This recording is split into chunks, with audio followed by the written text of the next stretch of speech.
Hello बच्चों, आपके screen में ये 4 क्वेश्चन जो है वो रे ऑप्टिक्स के क्वेश्चंस हैं। ठीक है, तो हम इसको बारी बारी से देखते हैं, इसको सॉल्व कैसे किया जा सकता है। और ये चारों क्वेश्चन कंसेप्चुअल क्वेश्चन है और काफ़ी इंपॉर्टेंट भी है। ठीक है, इससे आपका बेसिक सारा कुछ क्लियर होगा। ठीक है, और भी इसके क्वेश्चंस मैं आप लोग को देने वाला हूँ, बट आज तो सिर्फ 4 ही क्वेश्चन है और ये काफ़ी अच्छा क्वेश्चन है। ठीक है, तो चलिए स्टार्ट करते हैं। पहला क्वेश्चन आपके स्क्रीन में, the focal length of a concave mirror is 20 centimetre, find the position of image of the object is kept 10 centimetre in front of the mirror. ठीक है, तो सबसे पहले हम क्या करेंगे, क्वेश्चन को ध्यान से पढ़ेंगे और जो जो गिवन है पहले उसको लिख लेंगे। ठीक है, लिखने के बाद फिर हम लोग देखेंगे कौन सा फॉर्मूला इसमें लग सकता है, क्या मेथड लग सकता है, क्या ट्रिक लग सकता है, वो हम लोग बाद में देखेंगे। तो सबसे पहले हम लोग देख लेते हैं क्या क्या इसमें गिवन दिया हुआ है। ठीक है, तो एक सेकेंड।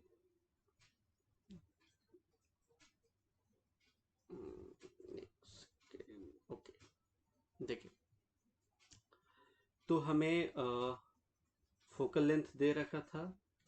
ठीक है, और ऑब्जेक्ट डिस्टेंस दे रखा था, हमें वी वहाँ फाइंड आउट करना था। अब क्वेश्चन यहाँ पे ये है कि सर आपने फोकल लेंथ को माइनस में क्यों लिया है और यू को आपने माइनस में क्यों लिया है। तो एक्चुअली ये साइन कन्वेंशन के थ्रू हमें देखना रहता है। तो चलिए उसको भी मैं एक बार डिस्कस कर देता हूँ आपको। तो देखिए, साइन कन्वेंशन में यहाँ पे मैंने दो तरह का मिरर लिया, एक कनकेव मिरर, एक कन्वेक्स मिरर। तो अभी क्वेश्चन में आपको कनकेव मिरर दे रखा था। तो कनकेव मिरर में कहा जाता है कि अगर मैं डायरेक्शन ऑफ इंसिडेंट रे जाता हूँ तो हमें पॉजिटिव लेना है। ठीक है, अगर मैं उसके अपोजिट डायरेक्शन में जाऊंगा तो हमें नेगेटिव डिस्टेंस लेना रहता है। ठीक है, अगर मैं इस डायरेक्शन में जाऊंगा तो पॉजिटिव डायरेक्शन होगा।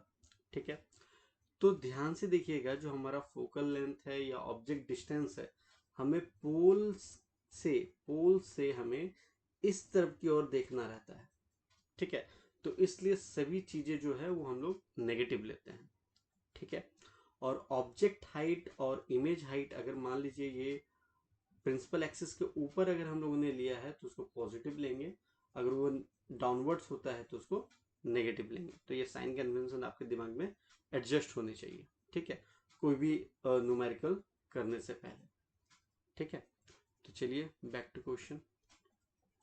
तो हम लोगों ने पहले ये तो देख लिया कि नेगेटिव हम लोग क्यों ले रहे हैं, फोकल लेंथ को हम लोगों ने नेगेटिव क्यों लिया और ऑब्जेक्ट डिस्टेंस को हमने नेगेटिव क्यों लिया। ठीक है, और हमें v फाइंड आउट करना था। तो मिरर फार्मूला हम लोगों ने लगा दिया, 1/f equals to 1/u plus 1/v। Simply अब करना क्या है, वैल्यू हमें पुट करना है, हमें v निकालना, तो v को सब्जेक्ट बना लिया, 1/v equals to 1/f minus 1/u। तो f हमें -20 दे रखा था, यहाँ पे -20 पुट किया, -10 दे रखा था, यहाँ पे ऑलरेडी माइनस, तो माइनस माइनस यहाँ पे पॉजिटिव हो गया। एलसीएम लिया, सॉल्व करा, 1/20, तो 1/v इक्वल्स टू 1/20। तो मैं बोल सकता हूँ कि v हमारा कितना है, 20 सेंटीमीटर। अब ध्यान से देखिएगा, v जो है हमारा पॉजिटिव आया है, अगर पॉजिटिव आया तो it can not be a real. ठीक है, गॉट इट। अगर ये नेगेटिव होता तो रियल होता। ठीक है, और वो इन्वर्टेड होता या नहीं होता उसके लिए फिर हमको मैग्निफिकेशन वगैरह फॉर्मूला लगा करके देखना रहेगा। ठीक है, जो कि अभी सेकंड क्वेश्चन में हम लोग देखेंगे। ठीक है, तो चलिए, ये फर्स्ट क्वेश्चन तो हम लोगों ने सॉल्व कर दिया है। ठीक है, क्वेश्चन के नंबरिंग में थोड़ा सा आप लोग को दिक्कत हो सकता है, यहाँ 4 लिखा हुआ है बट ये क्वेश्चन नंबर 1 है। ठीक है, तो कोई इशू नहीं है। चलिए आगे चलते हैं, नेक्स्ट क्वेश्चन देखते हैं क्या है हमारे स्क्रीन में। नेक्स्ट क्वेश्चन है आपका, नेक्स्ट क्वेश्चन है, a small candle 2.5 centimetre in size is placed at 20 centimetre in front of concave mirror. फिर से जो केस है वो कनकेव मिरर वाला है। Of radius of curvature 36 centimetre दे रखा है। At what distance from the mirror should a screen be placed in order to obtain a sharp image. ये पहला क्वेश्चन है। Describe the nature and the size of the image, दूसरा question हो गया। If the candle is moved closer to the mirror, how would be the screen have to be formed? ठीक है, चलिए हम लोग सबसे पहले वही आपको बोला था, क्वेश्चन में क्या क्या गिवन दिया हुआ है उसको नोट डाउन कर लेते हैं। तो चलिए देखते हैं क्या क्या गिवन दिया हुआ है।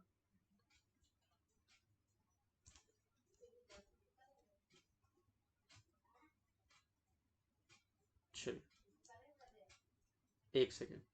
तो यहाँ पे क्या क्या गिवन दे रखा है, तो यहाँ पे आप देखिए हमारा ऑब्जेक्ट डिस्टेंस दे रखा था, रेडियस ऑफ कर्वेचर दे रखा था। तो रेडियस ऑफ कर्वेचर दे रखा तो फोकल लेंथ आराम से निकाल लेंगे, क्योंकि हम लोग ये रिलेशन जानते हैं, F equal to R by to.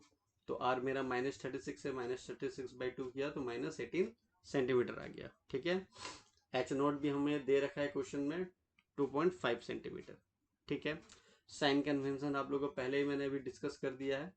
ठीक है। अगर पोल से हम इस डायरेक्शन में जाएंगे तो सारा कुछ नेगेटिव लेना है, तो इसलिए नेगेटिव नेगेटिव सारा कुछ नेगेटिव हो रहा है। ठीक है। फिर से वही मैं आपको बोलूँगा, मिरर फार्मूला लगाएंगे हम लोग। मिरर फार्मूला लगाने के बाद जो हमारे पास नहीं है उसको फाइंड आउट करने की कोशिश करेंगे। तो हमारे पास यहाँ पे v नहीं था, तो हम लोगों ने v फाइंड आउट किया। सिंपली वैल्यू पुट अप कर दिया, यहाँ पे सिंपली वैल्यू पुट अप कर दिया। क्या u -27 है, u हमने -27 पुट किया, माइनस माइनस प्लस हो गया। f हमारा -18 था, -18 पुट किया, एलसीएम वगैरह लिया, -1/54। तो v हमारा आ गया फाइनली -54 सेंटीमीटर। तो ध्यान दीजिएगा, इस बार हमारा जो v आया है वो नेगेटिव में आया है। तो हमारा जो इमेज होगा, image is form in front of the mirror, that would be the real. ठीक है। अब ये इन्वर्टेड होगा या क्या होगा, चलिए वो भी एक बार चेकआउट कर लेते हैं हम लोग कैसे निकालेंगे, क्योंकि फर्स्ट वाले क्वेश्चन में तो बताया नहीं था मैंने, अभी बता देता हूँ उसमें। ठीक है। तो चलिए देखिए, यहाँ पे हम लोगों ने फॉर्मूला लगाया मैग्निफिकेशन वाला, -v/u इक्वल्स टू hi/h0। तो मुझे hi चाहिए था, तो hi equals to -v/u h0 इधर से उधर जाके मल्टीप्लाई होगा। ठीक है। सबकी वैल्यू पुट अप करेंगे, सॉल्व करेंगे, तो hi मेरा -5 सेंटीमीटर आ गया। तो -5 सेंटीमीटर आने का मतलब क्या हो गया, अगर मान लो ये कनकेव मिरर मैंने लिया है, कनकेव मिरर लिया है, तो ये एच आई मेरा है इमेज हाइट। तो इमेज हाइट ये माइनस आया, मतलब प्रिंसिपल एक्सिस के नीचे। अगर प्रिंसिपल एक्सिस के नीचे अगर ऐसा बनता है, that would be the inverted. आया समझ में। तो हमने आपको बता भी दिया कि इन्वर्टेड किस तरीके से होगा ये। चलिए इसके बाद आगे बढ़ते हैं। आगे बढ़ने के बाद फिर नेक्स्ट क्वेश्चन इसमें क्या पूछा गया है वो देख लेते हैं हम लोग। नेक्स्ट क्वेश्चन इसमें ये पूछा गया है आपको, if the candle is moved closer to the mirror, how would the screen have to be formed? ये काफी इंपॉर्टेंट क्वेश्चन है यहाँ पे। ठीक है। तो इसके लिए मैं आपको एक चार्ट आपके सामने स्क्रीन पे दिखाऊंगा मैं। ठीक है। तो एक सेकेंड आप देखिएगा, स्क्रीन पे एक चार्ट दिखाता हूँ, काफी हेल्पफुल होगा। ये देखिए, ये चार्ट की मदद से हम उसका आंसर लिखेंगे। तो इस चार्ट में है क्या, हम देख रहे हैं पोजीशन ऑफ द ऑब्जेक्ट। अगर पोजीशन ऑफ द ऑब्जेक्ट में इंफिनिटी में रखता हूं, तो हमारा पोजीशन ऑफ द इमेज क्या होगा, फोकस में बनेगा। ठीक है। अगर मैं क्या कर रहा हूं यहाँ पे, अगर मैं इसको कम कर रहा हूं, इसको मैं क्या कर रहा हूं, कम कर रहा हूं, तो ये क्या हो रहा है, ये इंक्रीज होते हुए जा रहा है, इंक्रीज होते हुए जा रहा है, इंक्रीज होते हुए जा रहा है। जब इन्फिनिटी पे था तो फोकस में बन रहा था, जब फोकस पे है तो इन्फिनिटी पे बन रहा था। तो ये जो घट रहा है और ये बढ़ना स्टार्ट हो गया। ठीक है। मतलब अगर मैं पोजीशन ऑफ द ऑब्जेक्ट घटाने लगूं, जैसे इन्फिनिटी से फिर मैं सी के पीछे आ गया, फिर एट सी हुआ, सी और एफ के बीच में आया, फिर एफ में आया। ठीक है। तो अगर ऐसे ऐसे करके आया, तो जैसे ये घट रहा है तो ये बढ़ रहा है। ठीक है। बट अगर ये जैसे ही फोकस और पोल के बीच में आ गया, तो हमारा जो इमेज बनेगा वो बिहाइंड द मिरर बनेगा, मतलब स्क्रीन पे वो नहीं बन पाएगा। क्लियर है। तो स्क्रीन में नहीं बन पाएगा। तो चलिए उसी को हम लोग इसको उस क्वेश्चन का आंसर में लिखेंगे अभी हम लोग। ठीक है। तो चलिए ध्यान से, चलिए देखिए क्या लिखा है मैंने। If object is at the focus in case of concave mirror, mirror is at infinity. बस फोकस तक, जैसे फोकस के आगे गया, मतलब फोकस और पोल के बीच में आ गया, तो हमारा जो इमेज है वो स्क्रीन में नहीं बनेगा। अभी चार्ट में हम लोगों ने देखा था। तो इसीलिए लिखा गया है if the candle is moved closer to the mirror the screen has to be moved away from the mirror for U is greater than equals to F. मतलब एफ से जो बड़ा होना चाहिए या एफ के इक्वल होना चाहिए। अगर एफ के उधर चला गया, अगर मान लीजिए फोकस है ये हमारा कनकेव मिरर है, अगर मेरा ऑब्जेक्ट यहाँ चला गया, मतलब पोल, ये मेरा फोकस हो गया, ये मेरा पोल हो गया, अगर यहाँ चला गया तो हमारा इमेज जो है वो बिहाइंड द मिरर बनेगा। ठीक है, तो वही मैंने लिखा है, अगर मान लीजिए हमारा ये ऑब्जेक्ट जो है वो फोकस से कम हो गया, the image will be form by virtual. आपको पता होगा कि मिरर के उधर अगर कोई भी इमेज बनता है दैट वुड बी वर्चुअल, और वो स्क्रीन में फॉर्म नहीं हो पाएगा। तो आप लोगों को अच्छे तरीके से ये चीज क्लियर हुआ।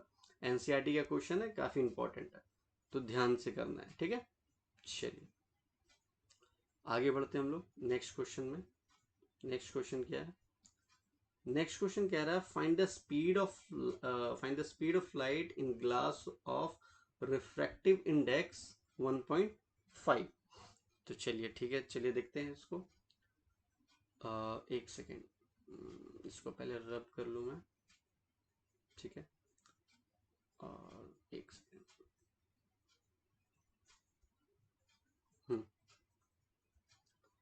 तो ये, हाँ, तो चलिए, आपको पता है नीटा का फॉर्मूला क्या होता है? Speed of light in vacuum upon the speed of light in medium.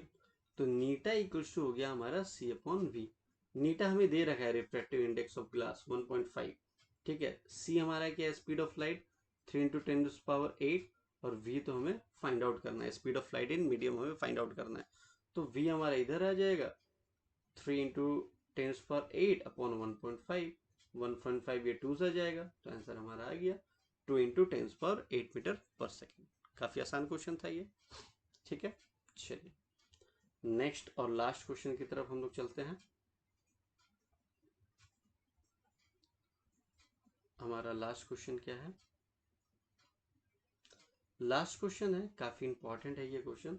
Depth of the well is 5.5 metre and refractive index of the water is 1.33। If viewed from the top how much height would be the bottom of the well appear to be shifted up. ठीक है, अगर मान लो एक well है, उसके ऊपर से अगर कोई ऑब्जर्वर देख रहा है, तो क्वेश्चन क्या कह रहा है कि how much height would be the bottom of the well appear to be shifted, मतलब कितना वो ऊपर हमें दिखेगा। तो ज्यादा टफ क्वेश्चन नहीं है, हाँ ये है कि बहुत बार पूछा गया है एग्जाम में। ठीक है, तो चलिए देखते हैं हम उसको। चलिए अब ये देखिए ऑब्जर्वर, अब ध्यान से देखिएगा। ये वेल, ये देखिए, ये मैंने वेल बना दिया। ऑब्जर्वर हमारा कहाँ पे? रेयरर मीडियम पे। ठीक है, ऑब्जर्वर हमारा रेयरर मीडियम पे, तो ध्यान रखिएगा अगर ऑब्जर्वर एट रेयरर मीडियम, तो हमारा H0 जो है वो ग्रेटर देन होगा HI से।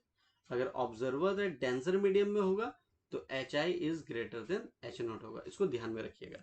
इससे फायदा क्या हुआ? इससे फायदा क्या हुआ मैं बताता हूँ आपको। अगर ये आप ध्यान में रखेंगे तो इससे फायदा क्या होगा। देखिए हमें पता है eta 2 upon eta 1 equals to H0 upon H1। ये किसके लिए होगा? ये किसके लिए होगा? जब ऑब्जेक्ट हमारा रेयरर मीडियम में होगा। अगर डेंसर मीडियम में होगा तो HI अपॉन H0 कर देंगे हम लोग। Got it? क्लियर है? चलिए, तो अब ध्यान से देखिएगा, अगर ये वेल है तो वेल का यहां से यहां तक का हम H0 बोलेंगे, और ये जो वाटर लेवल है इसके ऊपर से यहां तक का HI बोलेंगे। That is called the image height, that is called the object height. ठीक है, अब ये N2 है क्या यहाँ पे? N2 जो है वो क्या है? रिफ्रैक्टिव इंडेक्स ऑफ वाटर, और N1 क्या है मेरा? Refractive index of air. तो हम लोग को पता है, सबका वैल्यू यहाँ पे पुट कर दिया हमने। वाटर का और ये एयर का हमें पता 1 होता है, वाटर का 1.3 होता है, ग्लास का 1.5 है, पहले बताया था। 5.5 आपको दे रखा है वो H0, और HI हमें फाइंड आउट करना है। तो एच आई हम लोगों ने फाइंड आउट कर लिया है। तो क्वेश्चन में कहता है how much it is shifted up. तो ध्यान से देखने वाली बात ये है कि अगर मान लो ये वेल है, अगर ये हमें पता है एच नॉट, ठीक है, और ये हमारा वाटर लेवल है, तो ये हमारा एच आई है, ठीक है। तो अगर मैं एच नॉट को एच आई से माइनस कर दूं तो हमें कितना वो शिफ्टेड अप वो तो मिल जाएगा, तो वही हमने यहाँ पे सब्ट्रैक्ट कर दिया। तो शिफ्टेड हाइट हमें वो चीज मिल गया हमें यहाँ से, ठीक है। तो ये था 4 न्यूमेरिकल। काफ़ी आप लोगों को कॉन्सेप्ट क्लियर हुआ होगा इससे, ठीक है। अगर ये जो भी चीज़ें हैं, सॉल्यूशन जो है, आपको अगर पीडीएफ चाहिए होगा या और भी क्वेश्चंस आपको प्रैक्टिस के लिए चाहिए होगा, तो आप हमें व्हाट्सअप करना, ठीक है। मैं आपको वो चीज़ सेंड कर दूंगा, ठीक है। और कोई भी कॉन्सेप्ट या कोई भी आपको चीज़ें अगर समझ में नहीं आई होगी तो कमेंट बॉक्स में आप कमेंट करें, तो ताकि मैं उसको नेक्स्ट वीडियो में आपको पहले वो क्लियर कर सकूं, ठीक है। हालांकि मैंने इसको स्टेप बाय स्टेप सॉल्व करा है, बाकी चीज़ें कर रखी है इसमें, तो हालांकि प्रॉब्लम नहीं होनी चाहिए। अगर होने से फिर आप बताएंगे हमें, ठीक है। हाँ, ये वाला इम्पॉर्टेंट है, ये जो टर्म है ये काफ़ी इम्पॉर्टेंट है, तो इसको आप लोग थोड़ा दिमाग में रखिएगा, ठीक है। न्यूमेरिकल करने में काफ़ी आसानी होंगी फिर, ठीक है। Till then bye bye.